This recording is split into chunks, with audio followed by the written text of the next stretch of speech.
하나님 말씀 민수기 35장 9절부터 15절입니다.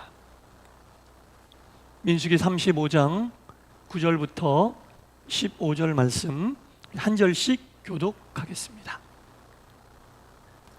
여호와께서 또 모세에게 말씀하여 이르시되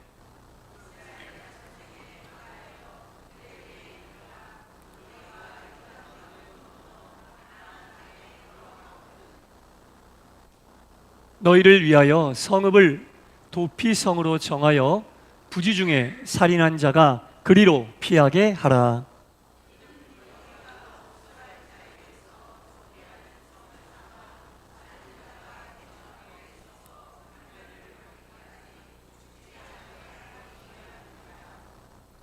너희가 줄 성읍 중에 6을 도피성이 되게 하되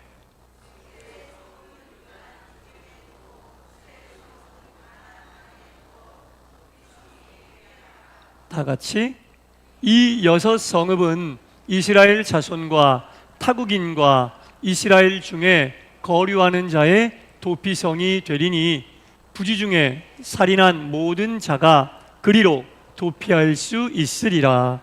아멘. 수요일 저녁 주님 전에 나오신 여러분 모두에게 하나님의 크신 은혜와 주님의 평강이 충만히 임하시기를 간절히 축원합니다. 네. 오늘 민수기가 끝이 납니다. 오늘 민수기를 끝을 낼 겁니다. 민수기 가장 마지막에 하나님이 주신 것은 본문 방금 읽었듯이 도피성에 관한 이야기입니다. 도피성에 관하여 하나님이 민수기 마지막에 우리에게 또 그 당시 이스라엘 백성들에게 허락하셨다라는 거죠. 도피성을 6개를 만들어라. 도피성을 6개를 만들어라 이렇게 명령하십니다. 그리고 3개의 도피성은 요단강 이쪽에, 또 3개의 도피성은 가나안 땅에 두게 하라. 총 6개의 도피성을 동쪽에 3개, 서쪽에 3개 이렇게 만들란 얘기죠. 그리고 어느 곳에서나 쉽게 도피성으로 가까이 접근할 수 있도록 이렇게 등거리를 유지하게 하나님이 말씀하십니다. 여러분, 세상은요 아주 냉정합니다. 특히 실수에 대해서 냉정하고 잘못에 대해서 냉정합니다. 가차가 없다는 얘기죠. 가함과 차함이 없이 냉정하게 실수야 잘못에 대하여 심판합니다. 냉정하게 심판을 한다라는 겁니다. 그래서 세상이 살기 힘든 것 같아요. 갈수록 더 그래요. 실수와 잘못을 포용하고 실수와 잘못을 보듬기보다는 가차 없이 심판해버려요. 가차 없이 심판해버린다라는 겁니다. 그러한 세상 속에서 하나님께서 이 도피성 제도를 두셨다는 것은 실수하고 실패한 사람들을 하나님은 한 번 더 기회를 주신다. 그런 맥락의 의미가 있어요. 한 번 더 기회를 주시는 하나님이라는 거죠. 오늘 이 말씀에 보면 살인이라고 하는 구체적인 죄목이 나와 있는데 살인에 대하여 부지간에 살인한 자들로 피할 수 있고 그러면 사람 죽이고 피하면 되는 거야? 이렇게 생각을 하는데요. 여러분, 부지간에 자기도 모르는 사이에 부지불식간에 악이 없이 살인 또는 살인과 버금가는 죄를 저지른 자들, 악의를 가지고 저지른 살인에 대해서는 본문 다음에 다 나와 있어요. 본문 다음을 읽어보면 이게 어떤 그 살인한 자들의 어떤 면죄부 이런 식으로 주어진 게 아니란 얘기죠. 보세요. 본문 다음에 16절 읽어보면 만일 철 연장으로 사람을 쳐 죽이면 그는 살인자니 그 살인자는 반드시 죽일 것이요. 이런 식으로 16절 밑에 쭉 나와 있어요. 악의를 가지고 일부러 악한 마음으로 고의적으로 살인한 자들에게서는 응징하라는 얘기죠. 죄를 저질렀어요. 그러나 살인죄가 부지간에 자기의 의도와 관계없이 일어나 어떤 그 죄에 대해 조사도 끝나지 않았는데 그 사람을 벌한다든지 함부로 판단하지 말라는 뜻이 담겨져 있는 거예요. 명명백백 확인이 되고 드러나게 되면 요즘 세상을 보세요, 여러분. 결정되기도 전에 이미 그 사람은 여러 번 죽어요. 그렇죠. 세상이 그래요. 잘못과 실수에 대해 냉정하니까 어떤 것이 드러나기도 전에 이미 여론에서 그 사람을 죽이고 이미 결정은 다 난 상태. 그러다가 만약에 무죄로 판결되면 아니면 말지. 이런 식이라는 거죠, 여러분. 그러면 안 된다는 거예요. 도피성 제도는 그런 겁니다. 부지간의 잘못으로 판결도 안 나고 결정도 안 난 상태에서 사람들을 여론으로 또는 웅성웅성 군중 심리로 그 사람을 결론도 나기 전에 죽이지 말아라. 도피성 제도는 하나님이 그런 뜻으로 만들어 놓으신 거다. 이건 하나님의 자비요. 예. 하나님이 다시 한번 기회를 주시는 섭리가 이 속에 담겨져 있음을 우리는 알아야 된다는 겁니다. 민수기는요, 이스라엘 백성들에게 하나님께서 광야의 여정과 가나안 땅에 들어가서 어떻게 살라고 하는 것을 써주신 책인데 마지막에 도피성을 주셨다라는 얘기는 무슨 얘기입니까, 여러분? 사람을 함부로 판단하지 말고, 특별히 함부로 정죄하지 말고, 쉽게 얘기하면 죄인 취급하지 말아라, 그런 얘기입니다. 죄가 드러나기 전까지는 무엇도 그 사람에게 가해서는 안 된다. 들은 얘기만 가지고 판단하면 안 된다. 한두 가지만 보고. 잘 보세요. 사람을 정죄하는 것은요, 그 사람의 부분만을 보고 있다는 뜻입니다. 사람을 사랑한다는 것은 그 사람의 전체를 보고 있다는 뜻입니다. 잘 생각해 보세요. 내가 누군가를 정죄할 때 그 사람의 전체를 보고 정죄한 적이 많은지, 아니면 부분을 보고 정죄한 적이 많은지 생각해 보세요. 그 사람을 정죄한다는 것은 그 사람이 그렇게 행한 부분만을 보고 정죄를 한다는 얘기죠. 그러나 사랑한다는 것은 전체를 보려고 노력하는 거예요. 전체를 보고 그 사람의 부분을 덮을 만한, 하나님은 항상 전체를 보고 사랑해 주시는 거죠. 부분만을 보면 우리는 헤어나올 길이 없는 거예요. 하나님께서는 그 사람이 부지간에 행한 그 일, 그것을 보고 함부로 죄인 취급하고 정죄하지 말란 얘기죠. 정황을 따져보고 상황을 따져보면서 죄가 드러나면 그때 그 사람에 대하여 그것에 합당한 벌을 주라, 그런 얘기를 하고 계시는 겁니다. 민수기 마지막에 이 말씀을 주시는 이유는 너희들이 가나안 땅에 들어가서 살다 보면 서로 정죄할 일이 많을 거야, 부딪힐 일이 많을 거야, 비판할 일이 많을 거야.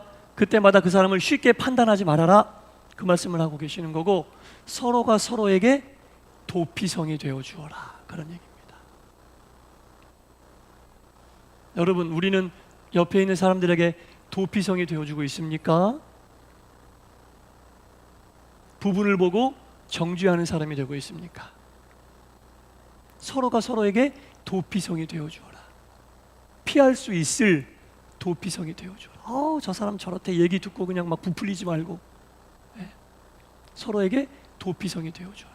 명명백백 드러나 합당한 벌을 받기 전에는 도피성이 되어주라는 얘기죠.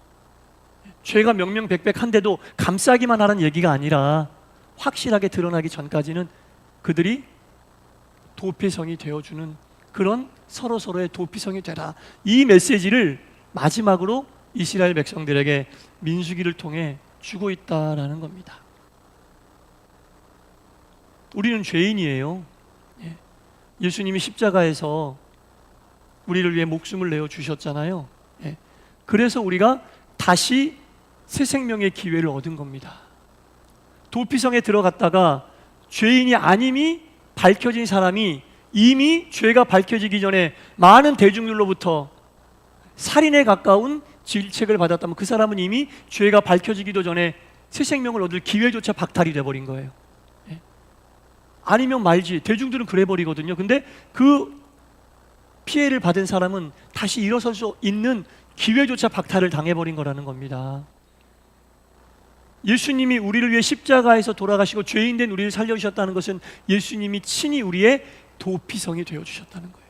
그래서 우리가 다시 새 생명을 얻을 기회를 부여받았잖아요.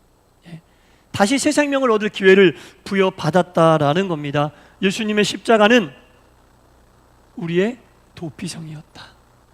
그 도피성으로 인해 우리가 다시 생명을 얻을 기회를 얻었으니 우리도 누군가의 도피성이 되어줘야 된다. 도피성이 되어주라, 그런 말씀입니다. 그래서 누군가가 기회를 얻고 새로 시작할 수 있는 밑거름이 되어주라는 얘기죠. 그게 이 시대의 그리스도인들이 해야 될 일입니다. 그게 이 시대의 그리스도인들이 해야 될 일입니다. 자기 뜻대로 안 된다고 해서 들은 얘기만 가지고 사적인 감정이 안 좋다고 해서 드러나기도 전부터 그러면 안 된다는 얘기죠. 이 도피성은 정말 이 시대를 사는 그리스도인들이 반드시 숙지해야 할 중요한 부분이다라는 겁니다. 이것이 바로 하나님께서 우리에게 베풀어 주신 최고의 기적과도 같은 은혜다라는 겁니다. 우리가 예수 그리스도라는 도피성으로 인해 새로운 생명을 얻은 것, 이것이 이 시대의 그리스도인이 체험하는 최고의 은혜라는 것. 뭘 얻어서 은혜가 아니라 그렇게 우리가 새 생명을 부여받은 것 자체가 최고의 은혜라는 것. 자연스럽게 우리도 누군가의 도피성이 되기 위하여 살아가야 된다라는 거죠. 여러분. 살아가야 된다라는 겁니다. 부분을 보고 정죄하지 말고 전체를 보고 수용하고 받아줄 수 있는 도피성이 되어야 한다라는 것이 오늘 본문의 핵심, 민수기 마지막에 주님이 우리에게 던져주시는 귀한 교훈이다. 사랑하는 가족들의, 이웃들의, 친척들의, 우리 교우들의 도피성이 될 수 있는 우리 모두가 될 수 있기를 바랍니다. 도피성이 되어줘. 이게 마지막 메시지예요. 민수기 마지막 메시지, 도피성 잃어버리지 마십시오. 저도 안 잃어버리겠습니다. 그래서 서로에게 도피성이 돼야 된다라는 것이고요. 자, 성경에는 하나님의 명령과 하나님께서 하라고 하신 많은 법들이 많이 쓰여져 있습니다. 그리스도인이라 하면 이 하나님의 명령과 법도를 지키면서 사는 사람들이 그리스도인이에요. 법을 지키면서 하나님의 말씀을 지키면서 살려고 애쓰는 사람이 그리스도인인데 더 중요한 게 있어요. 지키라고 말씀하신 법의 의미를 아는 것. 하나님이 왜 이 법을 주셨지? 의미를 아는 것. 이게 더 중요합니다. 막무가내로 무작정 지키려고 하면 제대로 지킬 수도 없죠. 그런데 그 의미를 알고 지키려고 하는 게 훨씬 더 중요하다는 거예요. 마치 어떤 것과 같냐면 이런 것과 같아요. 구약시대에 속죄의 제사를 드립니다. 속죄의 제사를 드리는데 죄를 지은 사람이 제사장 앞에 내려와 그 제물을 가지고 와서 속죄 제사를 드려달라고 합니다. 그런데 제사장은 알겠다 그러면서 제사 율법, 제사 예법에 맞게 제사를 아주 잘 드려요. 그런데 이 제사장은 정작 이 사람의 이름도 모르고 이 사람이 무슨 죄를 지은지도 모르고 이 사람이 왜 속죄 제사를 드리려고 여기까지 왔는지 그것은 알아보려고 하지도 않아요. 그 속죄 제사의 중요한 의미를 모른 채 율법에만 맞게 제사를 드려주면 이건 온전한 제사가 아니죠. 무슨 말씀인지 아시겠습니까? 지키라고 하는 것을 지키는 거 중요합니다만 그 내용의 의미를 모른 채 껍데기만 가지고 지키려고 하는 것은 의미가 없다. 대표적인 사람이 누구예요? 바리새인들입니다. 바리새인들. 지키는 건 1등이에요. 10개로 주신 계명을 2000개가 넘는 항목으로 나눠서 지켜야 된다고 한 사람들입니다. 그런 사람들이 더 잘 지키려고 10개를 10계명 10개를 2000개가 넘게 쪼개놨어요. 그리고 열심히 지키려고 하는데 맨날 예수님에게 혼나. 바리새인들은. 왜? 의미도 모른 채 지키는 데만 집중하고 있으니 의미를 아는 게 훨씬 더 중요하다는 겁니다. 제사장이 속죄 제사를 드려주는데 그 사람의 이름도 모르고 무슨 죄를 진지도 모르고 왜 여기에 그 제물을 가지고 이렇게 왔는지도 모른다면 그 제사는 온전한 속죄의 제사가 될 수 없다는 겁니다. 지키는 거 중요하지만 의미가 훨씬 더 중요하다. 이것을 알아야 된다는 겁니다. 그렇게 드리는 제사는 오히려 하나님을 기만하는 제사다. 겉모양만 가지고 드리는 제사를 하나님은 기만당한다고 생각하세요. 죄악된 것이라고 하나님이 분명히 말씀하고 계십니다. 제사장이 열심히 그 죄인에 대하여 알아보고 기도하고 마치 본인이 그 죄인인 것처럼 그 죄인과 하나가 되어 속죄 제사를 드려줘야죠. 아무 정보도 없이 무슨 죄, 왜 이걸 하는지 모르게 그냥 율법에만 맞게 그냥 하는 거야. 법에만 맞게 늘 하듯이 그냥 기계적으로. 하나님 그런 속죄 제사 받으시지 않습니다. 우리도 주님 앞에 나와 지금 만인 제사장 시대에 살고 있고 제사장 같은 우리가 하나님의 백성인데 하나님 앞에 나와 회개할 때 입에 발린 기도, 입에 발린 회개, 이런 거 하나님 원하지 않으세요. 녹음기 들듯이 계속 뺑뺑뺑뺑뺑뺑뺑, 무슨 말 하는지도 모르고 그냥 입으로만 뺑뺑뺑뺑. 하나님 그런 거 원치 않으세요. 예. 그냥 주야만 해도 자기가 왜 이 회개 기도를 드리는지 그거 생각하면서 참여하는 마음으로 드리는 그런 기도를, 의미를 알라니. 회개 기도하면 회개의 의미를 알고 하나님께 회개해야죠. 예. 자리에 나와서 그냥 녹음기 돌리듯이 하는 그런 기도를 하나님은 가증되다고 말씀하십니다. 알아야 돼요, 여러분. 우리가 예수 왜 믿어요? 출석 체크하거나 아니면 그냥 율법 보이는 그 내용만 지키기 위해서 예수 믿는 거 아니잖아요. 그런 것들을 통해 주님과 영적인 접점을 만들고 주님과 영적인 교류를 하기 위해서, 육된 우리가 영이신 주님과 접점을 만들려면 최대한 우리가 영에 가까워져야 되지 않겠습니까? 예? 영에 가까워져야 돼요. 그러면 기계적으로 한다든지 의미를 모른 채 하면 절대로 영적일 수가 없어요. 의미를 알고, 하나님이 왜 회개 기도를 하라고 하셨지? 하나님이 왜 우리에게 이 예배 시간을 허락하셨지? 왜 예배를 드리고 있지? 이런 것들에 대한 끊임없는 생각과 끊임없는 고민과 끊임없는 영적인 삶을 살기 위한 노력이 우리에게 필요하다라는 겁니다. 예수님께서 당신의 몸을 제물로 드림으로 구약의 모든 제사가 폐기되었다고 말씀하셨거든요. 예수님께서 당신의 몸을 십자가에서 제물로 드림으로 모든 구약의 제사가 폐기되었다, 이 말씀이에요. 당연히 그렇게 되었죠. 그러나 구약 시대에 제사를 드리던 그 모든 형식은 폐기되었을지언정 예수님께서 몸을 내어 주시면서까지 제물이 되셨음을, 그 의미를 잃어버려서는 안 된다는 얘기죠. 예수님이 몸을 내어 주신 그 우리를 사랑하셔서 용서해 주신 그 의미조차 폐기된 건 아닙니다. 그 형식이 폐기되었다는 거지. 오히려 더 그 의미는, 더 형식이 단순해졌으니까 그 의미가 강화되지 않으면 얼마나 헐렁헐렁하겠어요. 형식이 간소해지면 의미는 단단해져야 됩니다. 여러분, 형식이 간소해졌다고 의미까지 같이 간소해지면 정말 헐렁헐렁해져요. 형식은 간소해질 수 있죠. 그러나 형식의 간소함을 의미의 담대함으로 채워야 되는 겁니다. 그냥 간단해서 좋은 게 아니에요. 간단하다고 여러분 아무 그게 아니라 형식이 간단해지면 그 의미와 내용은 더 단단해져야 되는 거예요. 예수님께서 구약의 제사를 폐기하셨다는 것은 구약 시대 얼마나 복잡합니까? 그것을 간소화시켜 주셨다고 같이 그 의미조차 간소해지거나 그 의미조차 약해지면 안 된다. 오히려 의미는 더 단단해지고 굳건해져야 된다라는 겁니다. 더 간절한 마음으로 예배를 드려야 한다는 거죠. 예수님의 몸을 드렸는데 그 옛날 드렸던 소나 양보다 예수님이 몸이 못한 건 아니잖아요. 예수님의 몸이 드려짐으로 인해 형식이 간소해졌는데 그 의미는 단단해져야 되는 거 당연한 거 아닙니까? 어떻게 예수님의 몸으로 드린 제물과 소나 양과 비둘기 이런 것들과 비교나 되겠어요? 예수님이 거룩한 몸을 제물로 드리면서 모든 형식을 간소화시켜 주셨으면 그 의미를 우리가 알고 감사하면서 내용은 더 채워야 되지 않겠습니까? 그게 이 시대에 우리가 해야 될 일이다라는 겁니다. 비록 구약시대 율법들은 간소해지고 간단해졌을지언정 그 율법을 주신 의미에 대한 고민과 그 율법을 주신 의미를 지키려고 하는 열심은 이 시대에 우리가 더 단단해져야 되는 거예요. 그래야 우리가 왕같은 제사장으로서 삶을 살 수 있다. 이게 왕같은 제사장이 예배드리는 자세예요. 입술로만 나는 왕같은 제사장이야, 이렇게 된다고 왕같은 제사장 되는 거 절대로 아닙니다.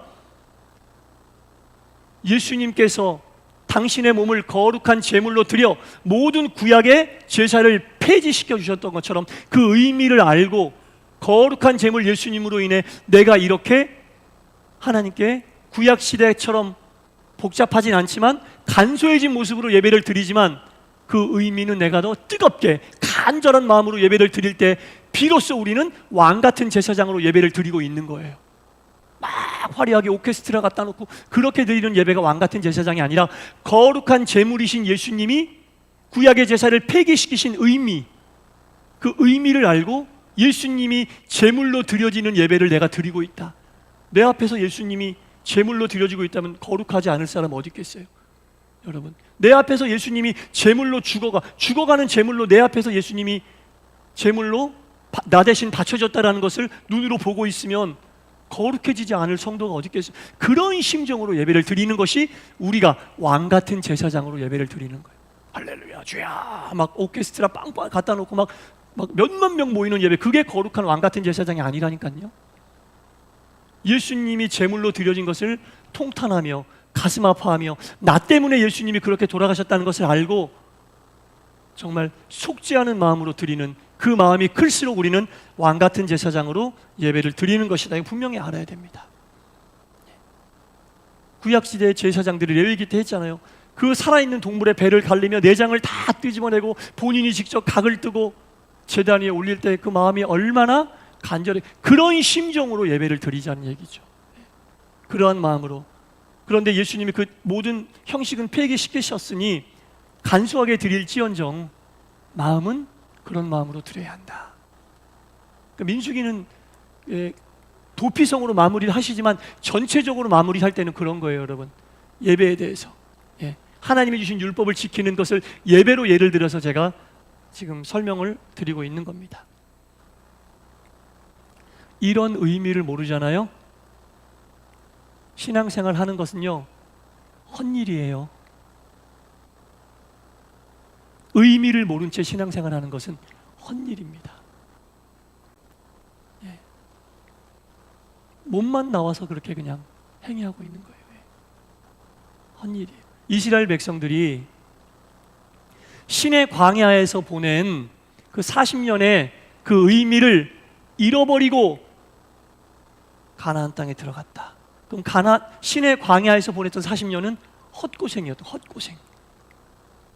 가나안에 들어가서 잘 살게 하기 위해 그 여정 속에서 십계명도 주시고 그 여정 속에서 많은 기사와 이적을 체험하게 하셨는데 가나안에 들어가면서 그걸 싹 잃어버리고 하나님이 왜 우리를 출애굽시키시고 이 40년 동안 일을 돌게 하셨지? 이걸 깨닫지 못하면 그 가나안의 40년을 잃어버린 시간. 지금 내가 왜 예배드리고 왜 예수 믿는지 생각하지 않고 여러분 신앙생활 하면 내가 예수 믿었던 과거의 일은 이스라엘 백성들이 잃어버렸던 신의 광야의 40년과 똑같이 잃어버린 시간이 될 수 있다. 내 신앙의 여정이 의미가 있으려면 지금 내가 어떻게 하고 있는지, 지나간 일들만 입술로 되뇌일 것이 아니라 지금 내가 어떻게 예수 믿고 있는지, 지금 내가 어떻게 예배드리고 있는지, 지금 내가 어떻게 말씀을 받아들이고 있는지, 그거 보면요 지나간 시간이 의미가 있는지 아니면 잃어버린 시간이 될지 지금 판단이 되는 거예요. 과거의 시간이 의미 있게 되려면 지금 내가 어떻게 해야 되는지를 보면 아주 맞습니다. 아주 맞아요.